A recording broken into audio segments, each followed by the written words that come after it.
Welcome to the Ones to Watch, where we have conversations with up-and-coming talent, people that are doing great things, and just generally people who may inspire you to get out and do something creative in your own life. So this evening, we have James, aka Young Knux. How should I refer to you for the rest of the interview? James or Knux? Let's dial in Knux. Let's get it in people's heads. Knux, short for knuckles. Because you're a bit of a fighter? No, but I am learning. I'm training at City Kickboxing, which is good fun. MMA? Good fun. MMA. Yeah, specifically kickboxing and Brazilian Jiu-Jitsu. I think they're cool. Is there a time we're going to see Spyro and Knux in the ring? That would actually be awesome. I'd love to spar him, but I know he'd whip my ass. He's actually really good, so... But yeah. So we've known each other for a little while, and through the Rock Shop. Thank you, Rock Shop. Yeah, shout out to the Rock Shop and Christopher, of course, Yeah. boss down there. Mr. Mixwell, he's my Mixwell. boss, great manager. He's a good dude. So we met. You were very helpful in there, and we got talking. And you invited me to an underground hip hop event. I heard you talking about underground gigs, and I thought, I gotta shoot my shot. I got a gig coming up. I gotta shoot my shot, and I was like, are you fond of underground hip hop gigs? And what did you say? You were like, boy, do I? And then I didn't hear what you said, and I was like, oh, are you fond of, like, I didn't know exactly what you meant. And I was like, do you fuck with underground hip hop? And you were like, fuck yeah. And I was like, okay, sweet. And then, yeah, we got rolling. Sleep City, 26. Sleep City, yeah. Sleep City and Bankset, Sleep 26. That was a really cool gig. Yeah, one of my favorites. It was dope. So to get started, you're a DJ. Yes, just started DJing over the last 4 years maybe, and it's been getting pretty serious now. Like, I'm actually like going out and doing gigs, not just like bedroom DJ stuff. And of course, you're a very important part of 1-2 Radio now these days. Yeah, well, it's a pleasure to be part of 1-2 Radio. It's good to be able to make a constant effort of it, to constantly show up, and play out tunes, and forces me to get new tunes. Like, I have a good reason to go out and search and find music, which I absolutely love. So Tuesday nights, 6 to 8 on the 1-2. How would you describe what you play on your radio show? It's a weird one. It's a mixed bag. And whenever someone tells me what do I play or what do I make, because I also produce music, my go-to is always bass music. And bass music can be like a genre of its own, but it also can be like, a word to describe music. I do just like bassy music. If it's got good bass and a good bass line, I'm there for it. Which covers a fairly wide spectrum. And you do often start off with one genre. Would you call yourself a multi-genre DJ? I guess. I've uploaded a few sets onto YouTube, and I find putting a genre at the start of it usually does really help with getting views and that. But occasionally I do multi-genre mixes, and I'll say multi-genre mix of house, garage, dubstep, drum and bass, and more, or something like that. Hasn't the electronic age given us the ability to have all those genres, whereas in the past, us old people, we used to have the records, and you had the records you had, and you couldn't just come by these different genres easily, because each piece of vinyl cost a certain amount of money. Exactly. And you had a certain amount of money to spend each week. So the digital age has really opened up genres of music you don't for have people. you don't have to buy the music before you hear it, which has really changed. I feel like it's changed the standard for music, or it's the standard for taste. You can really dial in your music taste and palette because you know what you're going to get, or you know what is coming up. Where do you get your music? I get a lot of my music online, and then also just through like people I meet and that. I love listening to music with other people. I'll often either, like, I don't like to hog the aux as much as I like to be on aux. I will definitely give it to other people and let other people show me their taste. So this saying on aux, I've heard it. It's kind of outdated now because no one really goes on aux anymore. It's all Bluetooth. But it's the process of at a party, Yep. sticking Plugging your in. device onto the aux cable. Yeah. It's funny you say it's gone out, but I'd only heard of it recently. Oh, really? Yeah, we never said Wow, that. it seems like very 2016 core to me. Yeah, I skipped 2016, went straight to 2017. Wow. So, Time traveler. any gigs coming up? Yeah, potentially. I think I got something lined up on the 21st at the Cannabis Museum, which will be really cool because there's the jerry rig there, and the jerry rig is a wicked sound system. And to the normal ear, when you hear like sound system, you just think about speakers, but I'm talking like Jamaican style, like Windrush culture. It's sound quite the sound system. Just stacks of these speakers. At the bottom, you got all of these crazy massive subwoofers, and then you got your mids in the middle, and then your tweeters on top, and it's literally a fort of these speakers, and it's hectic. I've heard it before a couple of times, but I haven't heard it like at like a decent loud like club bumping level. I've played on it. You've played on it? I'm dying to play on it, especially like my bassy tunes as well. I want to get those subs moving. I want to push air particles in the air. Yeah. Shout out to the Cannabis Museum, of course. They're doing a great job up there to educate and help people access legal marijuana. I took my grandmother there, and she's based down south, out of Auckland. And she came up, said hi on my lunch break, and I was going to go have a coffee, but all the cafes were shut. It was a public holiday. And so I was like, you know what? I'm going to show you something cool. I'm going to show you a museum.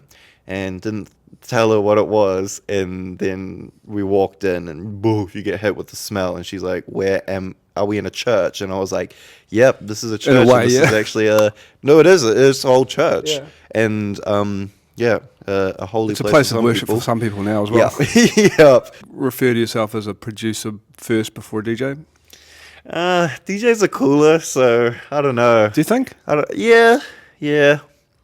I don't know. Actually, you could debate it. The producers are the wizards, though. They are the wizards. They definitely are the wizards. And it's a blessing to be a producer and a DJ, because then you get the best of both worlds. I see it's hard to be a DJ and not a producer, and then it's hard to be a producer and not a DJ. People who DJ and they haven't discovered, or they don't believe that they could, how would that change their DJing if they were producing music as well? I would always encourage it like both ways. If you're a producer and you don't DJ, or you're a DJ and you don't produce, do it. Do the other thing, because they work hand in hand together. You actually get an opportunity to put your music out there, and it's like when you get to produce, you're making something, ideal for you, and that's being a DJ. You just should. Do you think the same goes for vocalists? To then have an understanding of how music is made, to have some sort of hand or some sort of understanding through the production process? It definitely helps. It definitely helps a lot. And like a studio engineer or a music producer, if they're working with a lyricist or a vocalist that has no idea about music production, it's a struggle.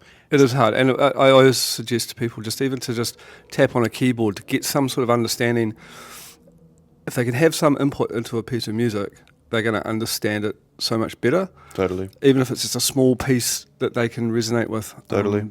But a lot of people don't just no. I don't want to do that. That's not what I'm here for. So I think just understanding the basics really would help. But you don't need to know. And there could be some real amazing talent hidden amongst the people who generally just do vocals, because they've obviously got an understanding to some degree of music. Exactly. So imagine what they could turn that into. Yeah. So all you vocalists out there, have a go. Yeah, do it. It's well worth it.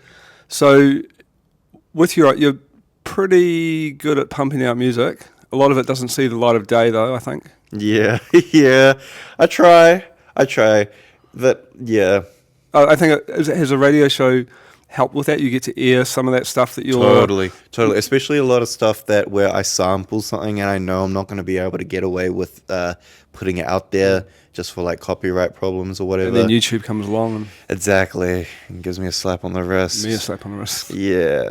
We've had whole shows cancelled, like cut off. Oh, yeah. I've even approached the one... You have to wait for it to happen. You can't be whitelisted. You can only approach them with a reason after they hit you. Yeah. And so I went and said, look, we've got a license to broadcast online. Yeah. Doesn't, and they just went, nope. That's fucked. I could go on about YouTube. So check into the ONE2WATCH rather than the Evil Empire, right? Yeah. If we can. Screw the evil empire. So a lot of your stuff I hear, and most shows you have, this is a new tune I made. So obviously you're working full time. Yeah. You're about to be a dad. Yeah. Where does music production fit in? Like, when do you do? I mean, you're not a dad yet, but it's got to be time for you. Oh, But yeah. when do you fit in? I'm gonna have less time. When do you fit in music production? So pretty much, I've got Sundays and Mondays off, and so Sunday is either like my family day or a day to spend with the wahine, and we will just hang out, and I will prioritize other stuff on Sunday. But then Mondays is usually when Jazz, my wife, is working, and then I can just lock myself in my room and just I forget to eat lunch. I don't shower or nothing. I literally lock myself in my room and just make music the whole time. And I pick her up and drop her off at work on Monday because I can, and it makes it easier for her. So when I drop her off, I'm waking up early in the morning. I race back home, lock in, just make music, and then the time comes up to pick her up, and I'm like, oh shit, and then I have to go pick her up, and yeah. But in saying that, Jazz is one of literally the greatest singer I have ever heard in my whole entire life. This is true, and always has been. I've heard her, and she's very good. She's always been a fucking amazing singer. And so we spend a lot of time actually just making music together as well. That's neat. Fun little fact, she's always been a great singer. She was always in production and school and that, always because production's quite music focused and that. And her and I went to the same primary and intermediate school together. And then her and I for intermediate decided to write a song together and perform it for what's the word I'm looking for? Talent show. We signed up to do a talent show together, and I was learning to play the guitar, so my songwriting process was very basic, just basic chords, and then she wrote a melody and sung over it. And right as we get to sit up on stage and start our show, big spotlight comes up on us. I have my guitar around me like this, and Jazz is to my left, and this is intermediate, so we're about 12 years oldish.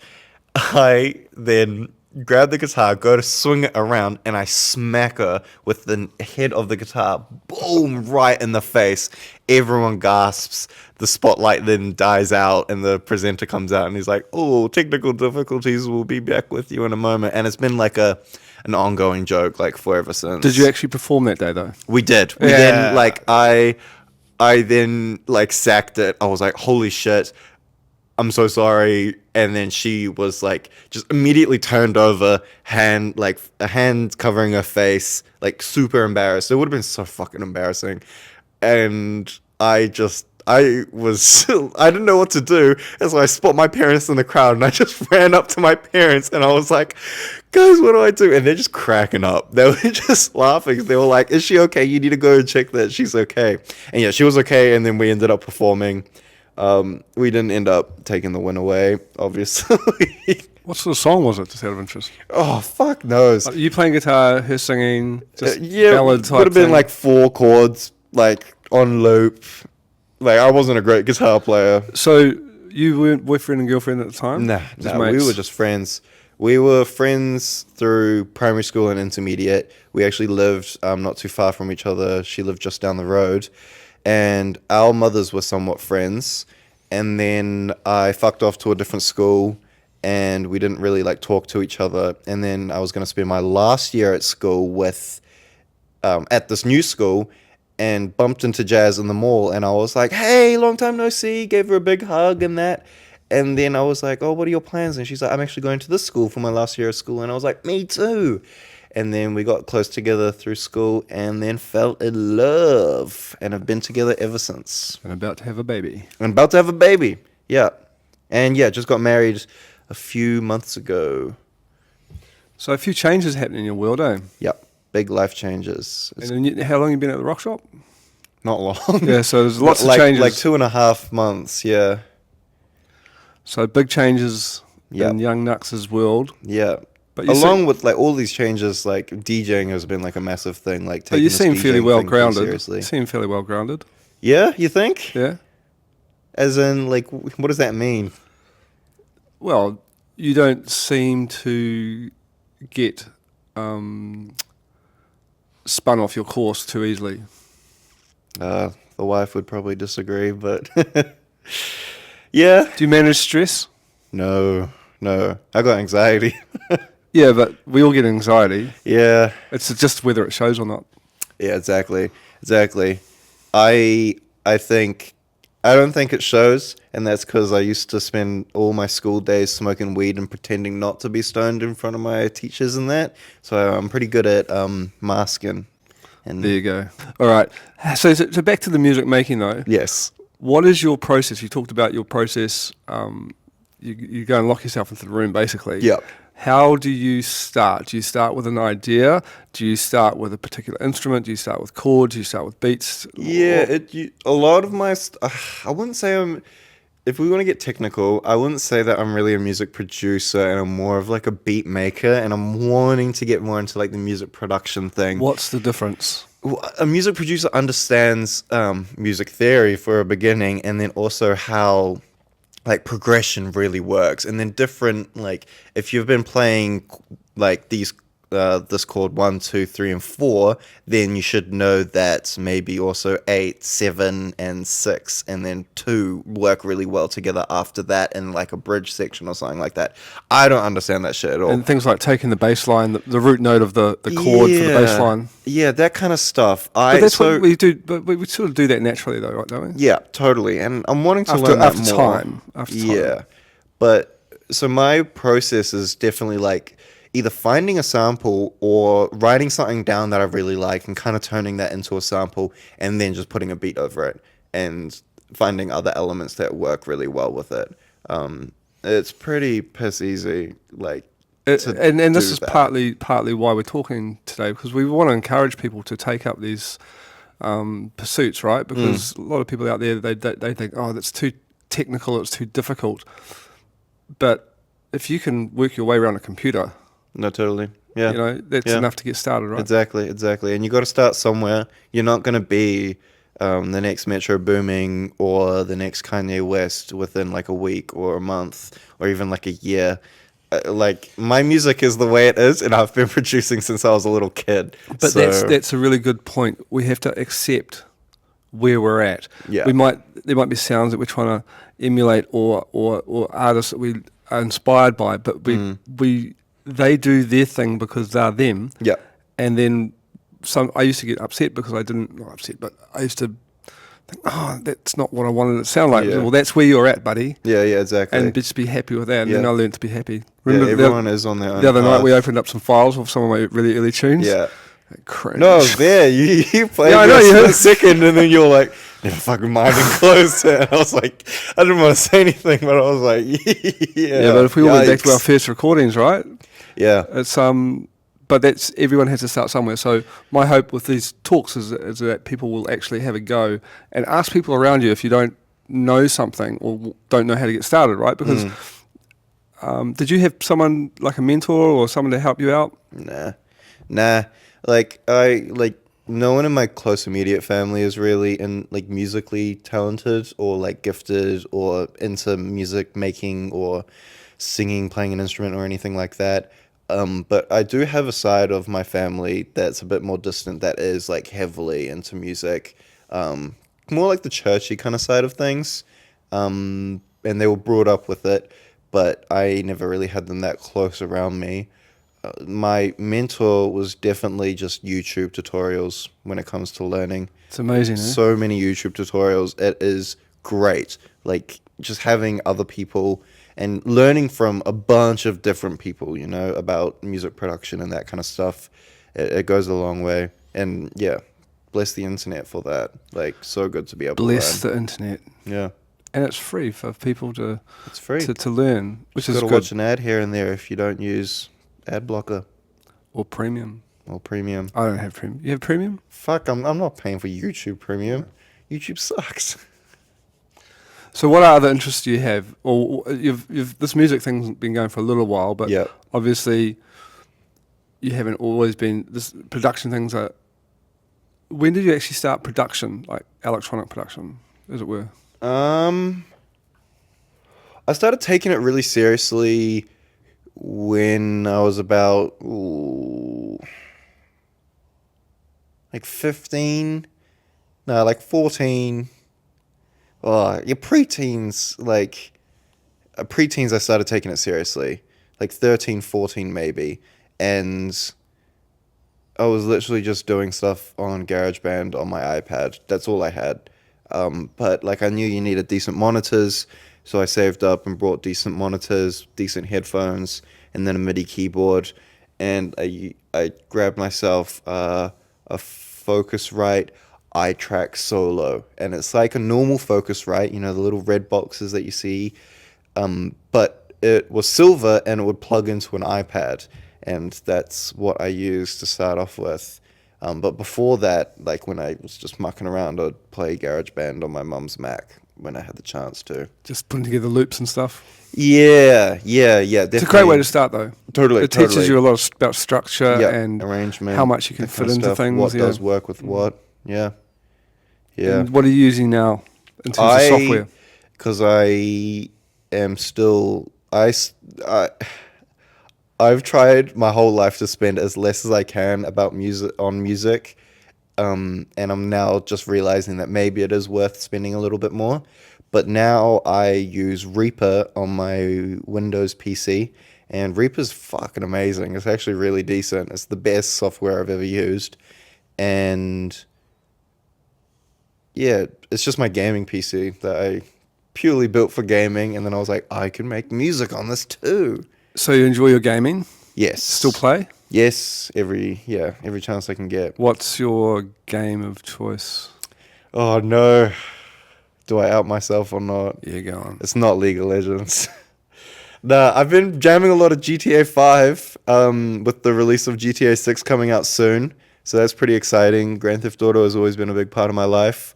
But like my guilty pleasure is Overwatch. Oh, it's bad. I don't know. Oh, it's like a lot of the fan base or like players of it are like basement dwellers or just like really lame, terrible people. Or Israelis. A lot of Israelis on Why? Overwatch. What's the significance there?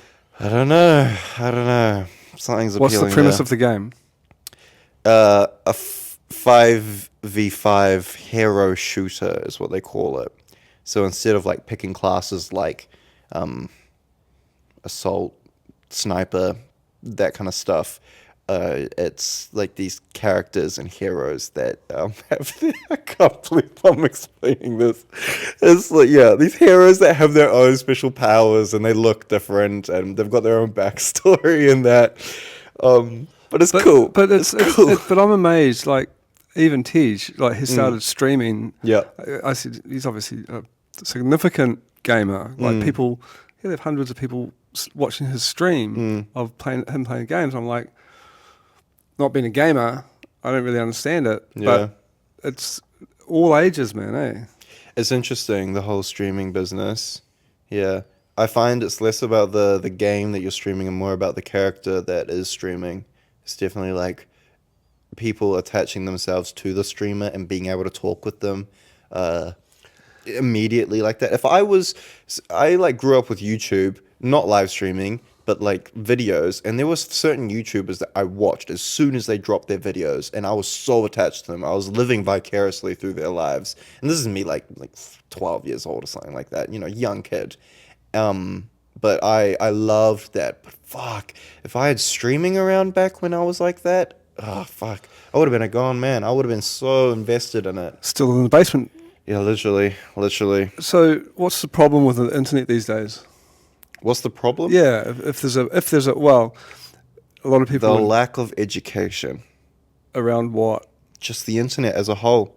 The people you can find on the internet, the services on the internet. what you can find there, what you can do there. It's people that aren't educated about it that really fall down into a bad place in the internet. But if you know about it, you know not to go there, or you know to work around it. You specifically talking about what they call the dark web? I'm talking about all kinds of things, like But- the dark web for sure. But then also like, kids games like Roblox.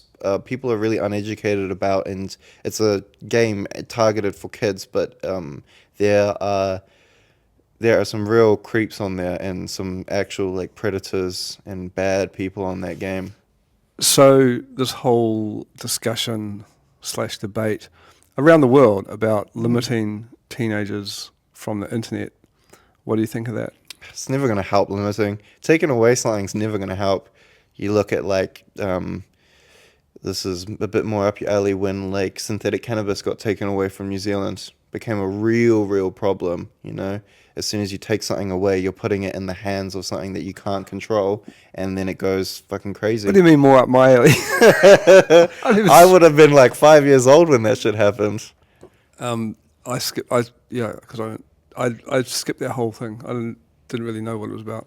Sure. Well, that's probably a good I've been thing. smoked for a long time. It's a good thing. Me neither, actually. Seems to be crazy. Because I'm not sure either that it's a bit off topic from music, but it is about keeping people.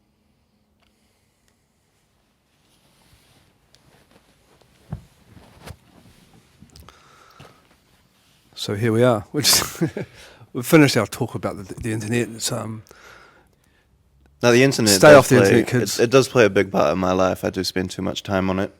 I think we all do spend too much time, but it's the discussion then moves to AI, right? And especially around music and music production and how we navigate that. What are your thoughts on AI, specifically as it pertains to music? Knowledge is key when it comes to all kinds of AI, but specifically when it comes to music.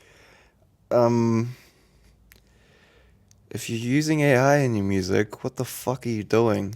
You're totally taking the whole purpose of it out. Like I think you got to reevaluate some life decisions and where your head is at if you're using AI in your music to any degree. Maybe mixing and mastering, it can help and bridge that gap for some artists that don't know how to mix and master. But isn't I encourage you to learn. Isn't that something that they should then focus on learning? Because Exactly. That's how we get better at something. Exactly. And that completes the package. If we want to Yep. learn something, master it, it takes time, right? So that goes into a topic that I usually bring up with AI, is that it can be a really good bridge for certain gaps. If you've got a certain learning disability, it's really great for helping you understand certain things. I definitely use AI from time to time, but I realize, there are some negative drawbacks with it, especially like with the climate and how it's actually affecting the world as an ecosystem and that, but then also the way that it's affecting us as humans can be negative. But hey, there are a lot of things in this world that cause bad things, especially for our ecosystem, and y'all are still consuming it and don't have a problem with that. So is it dumbing us down, the AI, or the lack of critical thinking in people's lives? it's not dumbing me down. It helps me. If I got certain problems, I find that AI can sometimes help me. But fuck it, you realize I've learned pretty quickly that it can be fucking dumb. I've tested it on like a whole bunch of different AIs on topics that I am quite knowledgeable in, and fuck, it can be useless. It can send you the wrong direction, right? Oh, totally. But, I grew up in a world where adults and my parents were telling me, don't believe everything you see on the internet. And we've got to tell these kids nowadays, don't believe everything AI says. Well, not just kids, actually, adults. I see adults falling for some fucking crazy AI shit, not realizing that it's AI. And it's like, oh my gosh. But that's what I'm talking about, the dumbing down and the lack of critical thinking in people's world, because that's why knowledge is power. People take it as a given. It's on the internet. Basically, my approach is, if it's on a screen, I take it with a grain of salt. Totally. You really have to, unless you're seeing it with your own two eyes. Even then. True. Yeah. So no place for AI in the music, which I think is really, yeah. it's a creation process, right? And Yeah. some might argue that there's still a creation process in using the technology to have the outcome, that you're looking for. But there's no blood, sweat, and tears in it, right? Yeah. Often, so there's no. Music is also soulful. It's art. Great music and great art comes from someone who is able to paint from outside and inside outwards. Expression and creative freedom. What happens though when there's still possibly AI music that moves people, right? Maybe not you or I, but there's possibly going to be people out there that are moved by this piece of music. So if that's the end goal for music to move us in some way, has AI done its job in terms of giving that person something that they were looking for, an emotion? There's always going to be someone that's going to have standards, really low standards. And general population Yeah. are just looking for a quick fix out of music. That's why the bars have the commercial music. And Yep. I mean, that's why McDonald's exists when you can go to a Michelin restaurant. But I'd prefer to dine in at a Michelin restaurant if I can afford to. Yep. And do you think it'll be a long time before we have AI producing our food to that level? Oh, gosh. Don't get me started. I actually had a robot make me coffee the other day. Up at K Road? No, not that one. It's at this bus stop that I catch occasionally. Yeah. And it's actually great. 24/7 coffee. You don't have to pay a barista. Too many people are dropping out and just becoming baristas. It's about time robots replace their jobs. But you could never replace a great barista. Have you had a coffee from the one on K Road, the robotic one? No, that room scares me actually. I've never been in. Neither. If it was maybe 24/7, that would be good. If it was an automated 24/7 kind of thing. Because the day I went to go grab coffee with my grandmother on a public holiday, all the coffee shops were closed. Did the robot have a name? The one at the bus station? Yeah. No, but it did have a face. Like a little googly eyes and then a face drawn in it. Like when you say googly eyes, you mean Google eyes? No, no, your classic stick-on. Google eyes. Anyway, so AI is a thing that we're navigating, I suppose. That leads me into my question about distribution of music. How do you distribute your music currently? I don't. Nah, I upload it and try to promote it, but Upload it to where though? upload it on SoundCloud and Bandcamp are my two usual go-tos because I have full control over it, and then also YouTube, but fuck YouTube at the same time, so I don't really upload to there. I don't put in the effort. But I then go through a website that distributes my music out to Apple Music, Spotify, Who do you Tidal. Who do you use for that? I use CD Baby. How do you find them? Great at the moment, except they will analyze my music for copyright, so that's a bit of a problem. I see other people just upload sampled shit into Spotify, and then they'll deal with the repercussions when it hits them. Yeah. But my distributor would rather not have to deal with that, and Yeah. so they scan it themselves. So what do you think about the concept that I know Spotify? I'm not sure about the others like Landar and CD Baby and what have you, but I know that. Once it hits Spotify, basically you sign away your rights to the music in a way, yeah. and they can run it through their AI and then pop out a remix of it, and they own that. Yeah, or the AI can learn from it, which I think is feel free to scan my music and take notes because that shit is ass. And if your AI is learning mixing and mastering techniques off of my music, good fucking luck because my mixes sound like shit. But it's possible, right, that they then suppress your song and then make a promote better their own version, one, yeah. and really they've got the idea of you. That's pretty rubbish, eh? It's pretty shit. But hey, it's the world we live in. And if I could do anything about it, I would. I totally would. I mean, it's convenient to have it on, say, Spotify, and there's a bit of status, I suppose, if you're saying something on my music's on Apple Music or whatever. So, Well, get this. I like meet up with someone. They say, "Oh, you're a producer. Where can I listen to your music?" I say SoundCloud and Bandcamp. They go, "Huh? Yeah. What's that?" Unless they're like passionate about music and support independent artists. You need that Spotify just Yeah. as a, like I say, a status or a, it allows people to understand where yeah, you're or at. get that you- surface level yeah. listener, you know. I use it as a bit of a library just to stick because like I got my hard drive stolen recently and Yeah. there's heaps of music on that. So at least something like Spotify, there's just music up there that Yeah. it's a place to store it as much. But Yeah. do you know that if you stop paying your say CD Baby subscription, the music can come off those platforms, whereas Landar, I read, does a legacy price. Oh, And dope. basically, it stays up forever. Dope. So I'm looking at changing to. I've heard about Landar quite a bit. When I was early producing, they had a bunch of like articles and content out there, like teaching you how to mix and master and produce And they have a music. lot of sound packs as well, I think. True. Yeah, so it's worth. I haven't done it, but I was looking for it as a label Yeah. one, so you can platform that can distribute multiple artists. Yeah, yeah, yeah.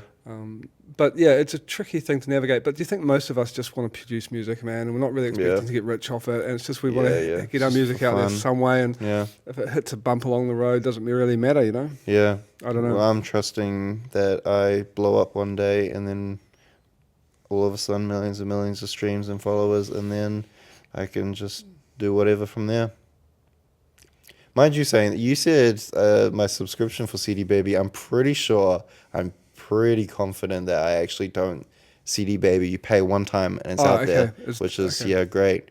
Because fuck DistroKid. Never used DistroKid, but all my homies are on DistroKid and they complain about it all the time. I don't What have are any you problem with doing? them. I don't have any problem with them. You don't? Because you probably pay your bills. You pay your It's subscription. $20 a year. $20? Yeah, that's not too bad. But still, I pay like $36 up front for, or it was like 60 for an album, and then it's out there, and then it's like $30 for like a single. Yeah, see, DistroKid's $20 for a year for unlimited uploads, Damn. and I don't have any. I've never had any issues upload, but I don't use samples, so. Yeah. True. I've heard some horror stories about people having their accounts closed when their music's been flagged for AI and it's not been. Yeah. They haven't used AI. That's sad. That's really sad. There's a really good woman on YouTube. She's called the Music Attorney or something, Yeah. and she's I think I've got seen. sort of Yeah. purple hair. Yeah. She's in a band and stuff. Yeah. But she's really good to listen to. Yeah, and she studies law, right? She's a lawyer. Yeah. Yeah. So Yeah. for any of you young ones out there that are looking at putting out music, Music Attorney, I think she's called, and on YouTube, but she's really good. Really has a lot of insight into what's happening currently. Yeah, it's So, good. Good anyway, to stay tapped in and good to stay. Move on from Spotify knowledge. and DistroKid and those. What did they sold? Spotify sold for something ridiculous amount of money. I don't know. I don't know what that means to everything as well. Because Oh yeah. No, they sold, and it was like to some company that it's like affiliated with the military-industrial complex or something like that. Well, that makes sense. Yeah. I mean, everything like has some kind of role in the military-industrial complex nowadays. It's the biggest industry in Yep, America. it is. I'm fascinated by it. Like, I'm a nerd about it. It's pretty I love inflated. It's a circular economy, really. It's crazy when you like actually learn about it and realize how fucked everything is. And people freaked out when that whole Spotify thing happened. People freaked out, but that's because it was just like in their face, you know. But this shit has been happening for like forever. That's why we have wars, right? It's why we have wars. People get paid, so it will continue happening. Economies thrive under war. Yep, unfortunately it does, at the cost of, innocent people's lives. Donald Trump, thoughts? Fuck him. He's fucking like dying. His whole thing, right, get this. His whole thing was, Sleepy Joe, he's such a sad, crazy guy, and he's like at the end of his life. Have you seen him recently? He is another copy of Sleepy Joe. He's like fucking dying. He's going crazy. Do you think he'll try and increase the amount of terms you can? I always thought that maybe he would do the whole dictatorship thing and this was going to be the fall of America. But seeing the fall of Donald Trump recently and his mental health, I'm like, "Ugh, this cunt's going to drop dead any moment now. It's going to be fine." Because he announced the other day that he's going to run again, right? Yeah. I think he's done a whole lot of fucking crazy shit, so I don't take him seriously at all. There you go. There's our political segment, if you like. Yeah. So what's next for young Knux? Like, obviously, having a child is going to be Having a baby. big news. Yep. So does the music take a little bit of a backseat for a little while, or Nah, music will be forever. you work around the day? Yeah, Work around the baby? totally. I've had major bumps in my life, and music has never stopped. Like even if the production or the releases don't keep going, music has always been a big role in my life, whether I'm listening to it or playing it or just like writing something down, or I don't know. There's always some kind of outlet in me. I would like explode if I couldn't listen to music or like even just have a beat or have anything to do with music. Has music saved your life? Yeah, definitely. Yeah, very in touch with music. Music has always been a really big part of my life, and it's always been something that I can, like, not relate to, but get in touch with my feelings with, and be able to express my feelings, whether it's listening or making, and then, yeah, deal with my feelings through music. Yeah. It travels with us through the good times and the bad, I think. Yeah, no, totally. It really does. It's like a good friend. Yeah. No, it is. Best friend. And I think that's the great thing about music and music production is the fact that, or just the creation of music, people will do this forever. Yeah. They will do it for no money. There's something at a much deeper level than anything materialistic. And I think that's why we don't have to worry about AI and things like that, because we'll still make music, or people will still jam, people will still perform their music out. Exactly.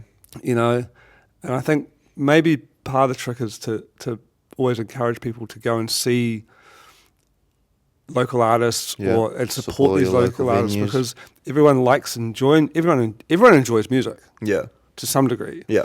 But I think sometimes people forget to place value on the music, and how powerful they it just is. expect it to be there because they can just see it on Spotify or YouTube and it's just there. They get in the car, there's music. Yeah. And I think it's easy to forget sometimes that someone has taken some time to produce something for someone else to have enjoyment from. Yeah, I think music is definitely taken for granted quite a lot of the time. I definitely take it for granted. Fuck. Well, when we see a visual piece of art, painting on a wall, everyone can sort of... You see each individual brush stroke and you're like, wow, and people how did can they agree do that? that's beautiful and it's taken some time and it's got some value because it's hanging on the wall that you can see it. But a piece of music, it's more difficult to identify in the ether because it's invisible. Totally, yeah. So how is something invisible have value? Well, to some people it's invisible. Well, it is invisible. You don't see music? Not in the way that we're talking about in identifying things. Yeah. You know, I'm just talking about a very basic sense of I see something or someone sees something, they place value on it. There's T-shirts over there that for sale and people place value on them, things in the cabinet. But music, unless it's on vinyl like over there, then I suppose it's a visual thing. But today in this day and age, it's hard to hold it and be like, wow, okay, this song is great. So how do you place value? It's like placing value on a smell or something like that, which is equally as powerful to the human. So these are things to think about. Yeah. But get out and support local artists, guys, because do it. It's a difficult industry at the moment, especially in Auckland. Yep. What can we do about that? Just care and elect a new parliament. Do you really think that a new parliament's going to make some difference? To some degree, but we're backtracking with our current government, In what way? Well, there was the whole thing of like, oh, we're going to pour all this money into the music scene and like culture in New Zealand, and then it just went to Ultra. It went to like all these other big festivals. It went to Linkin Park, and these big artists. And it's like, you're not supporting the culture in New Zealand. You're supporting these big, like, names and big people that run empires. And, while but of Neck of the course, Woods is dying. of course, there's big money for big money, right? Yeah, it was just falsely labeled, you know? And so we all jumped on it and we're like, oh, this is awesome. This is so great. We're supporting the arts culture in New Zealand. And it just wasn't that whatsoever. So It's really hard to get money out of Creative New Zealand. it always has been, hasn't it? They only want, hey, Creative New Zealand, if you're listening, I've got a large number of people that I come across that would really love a hand, and they haven't put out, like, they have to have some massive amount of streams already, Yeah. and you have to have established yourself. You only want to really know the established artists, which doesn't make sense to me. It doesn't. So Creative New Zealand, if you're listening, how about listening to some unestablished artists? Yeah. Because that's where the raw energy is. Yeah. And we saw that at Ding Dong Lounge that night. Yep. Yeah. These kids have got energy and, like, they're hungry, you know? Yeah. No, they really do have a vision, and they want it. And I you can tell I who can wants see it and who that. I doesn't. can see that. But, Yeah. you know, that's why I'm prepared to assist where I can, because I just don't think anything that's connected to the government really has this. They don't really understand where to look. Yeah. Because they're so detached.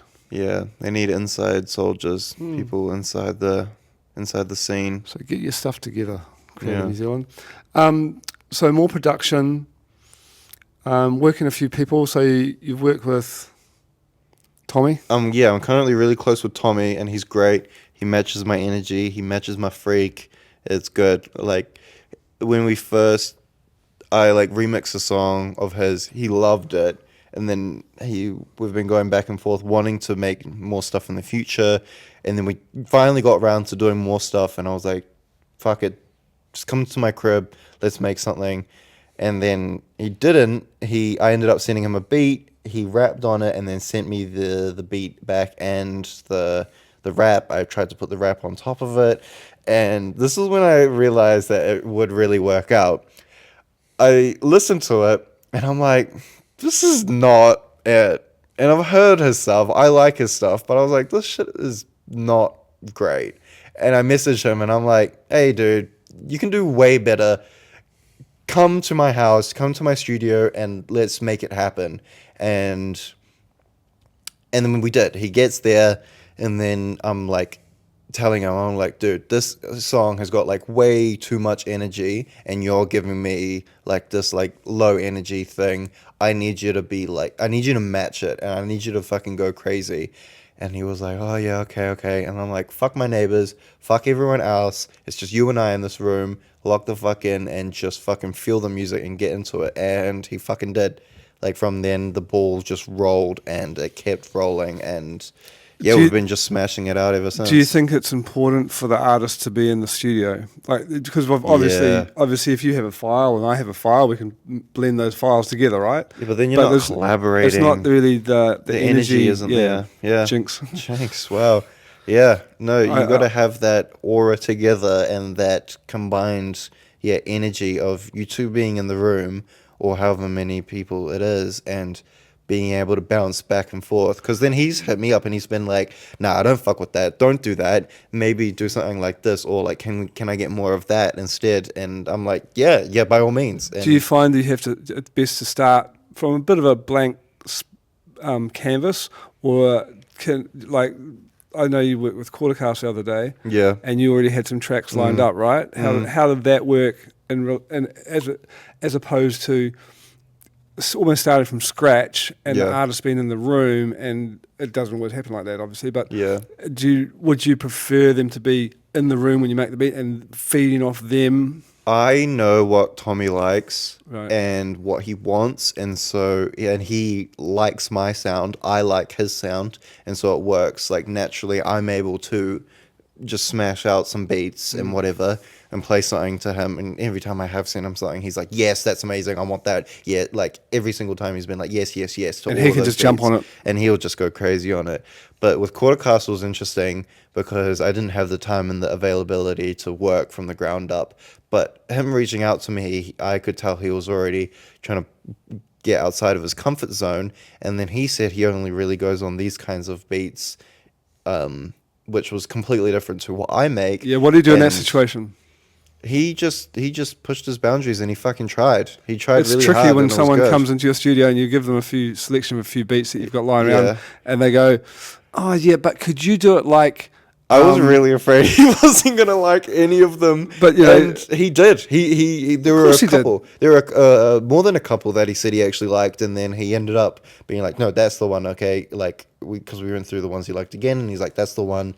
Let's do something on that." And I was But like, he's "Fuck quite yeah." open-minded, I think, because I've had the situation where people just go, "Oh no, but can you do it like this or that or this Yeah, person?" And it's yeah. like, well, no, because I'm not that person. Because I'm not. Yeah.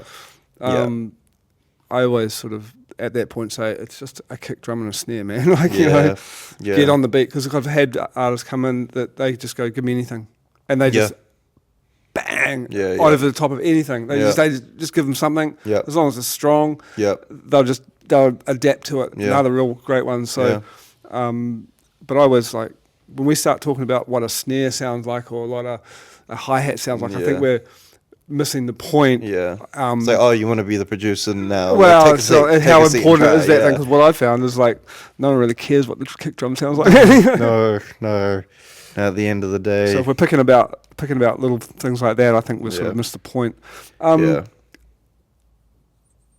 Is this something you want to move to full time? Is it? Yeah, ideally. Yep. That'd be the dream. It's always been a dream to make music full time and play music live full time. Like if I could drop everything and just make music, I would. And I'd be fucking good at it. If I could spend every single fucking day just making music, holy shit, it would make life so much more easier. But Boys and girls, life ain't that easy. that's the attitude. Yeah, it's a bit cocky, but Nah. but I would be fucking good at it. Well, it would be awesome to spend It's all the 10,000 time. hours to master something, right? Exactly. And you've just give got me to put 10,000 time in. more. You've just got to put time in. Yeah. And then, of course, you can't help but get better every time you do the thing. Exactly. Yeah. But it's not even about getting better. I think as long as, do you still make music for yourself, right? Like, so these tunes you brought over I the other don't make day. music for anyone else. But that's the thing. You had these tunes and you like them. Yeah. And if someone can get on them, great. in the past, I've had people message me or get in contact with me and say, "Hey, can you make a beat like this?" and send examples. And it's like I really struggle with that. And I'm just not able to do that whatsoever. No. Those people, I've just not been able to work with. Yeah, my greatest advice, working with what you got. Just put it out there or wait. Get it out there. Yeah. Who are your greatest influences? I didn't really ask you that. Ooh, that's a good question. I'm going to start off cheesy and say my parents. That's not cheesy. Parents are probably my greatest influences. Musically? Oh, I definitely take a lot of influence from all the music I listen to. Been majorly influenced by UK music. I'm influenced by Young Lean. Young Lean is my favorite #1 artist ever, and he's great. I love his stuff. Did that influence the name Young Knux? Yeah, for sure. I was always early on tried to think of a name. And Knux was short for Knuckles, because my internet name was Knuckles, and I just knew Knuckles wasn't going to slide and had to come up with something unique that if you searched in Knux, I would come up. And then Knux had already a bunch of other stuff. Like there's some British rapper named Knux, spelled Knucks. He's cool. He's got some good music. But I needed to make it unique, and so I just chucked Young in the front because I listen to Young Lean, and probably my biggest inspiration. Would you rather a million followers, or that were just faceless, or 100 followers that truly loved your music? It's an interesting one because, like, the higher numbers look good. So if you want to get somewhere, it's going to get you places. You can say, hey, I've actually got all this. But then, like, nothing beats, like, people that actually care about your music. So, I don't know. Probably my heart's telling me 100 people that actually give a fuck. But then my mind's telling me 1,000,000 people who don't give a fuck. Well, there's a chance you're going to convert some of them, right? Exactly. And you're more likely to make a buck out of 1,000,000. Exactly. So we're being realistic, right? Let's take the money. Yeah. No, heart and mind's got two different strategies. Yeah. Hey, well, it's been really good chatting to you. I mean, you're a good friend of the 1-2s. We appreciate you greatly. I appreciate the one too. Your energy, your efforts around here. Like I say, you've become an important part of the crew. And we appreciate that. So thank you for that. Thank you for your time this evening. We were able to work it in with the radio show. Yeah. And shout out to Jazz for letting us have you for a little bit longer tonight. She'll appreciate that. No, thank you, 1-2. I owe 1-2 a lot. They've done a lot for me, and just being able to get me to put my music out there, and they're a great platform for not only me but a bunch of other underrated artists as well. So Have you met some good people here? definitely. And that's what I think from different walks of life too, right? We meet different Yeah. people and realize that we're just the same. Exactly. No, and it's all people that are passionate about music and then passionate about giving a fuck as well. And yeah. So final words of advice to young and old people who are passionate about music, haven't quite taken a step to production or DJing. What do you say to them? Get stuck in. Just really get stuck in and let it absorb you and your life. I did, and to a certain degree, obviously, balance, but let it, like, get into it, like, obsess over it, get obsessive, make it part of everything that you think and do from a certain point, and let it just flow. And with that, ladies and gentlemen, boys and girls, we'll catch you on the next side, or the B side, or the A side of the record, as they say, on the next episode of Ones to Watch. This has been young Knux and JJ having a conversation about music and life. Thank you, brother. Thank you. All right. It's been a pleasure to be the one to watch. Yeah, watch him. Next time, 1-2, loves you.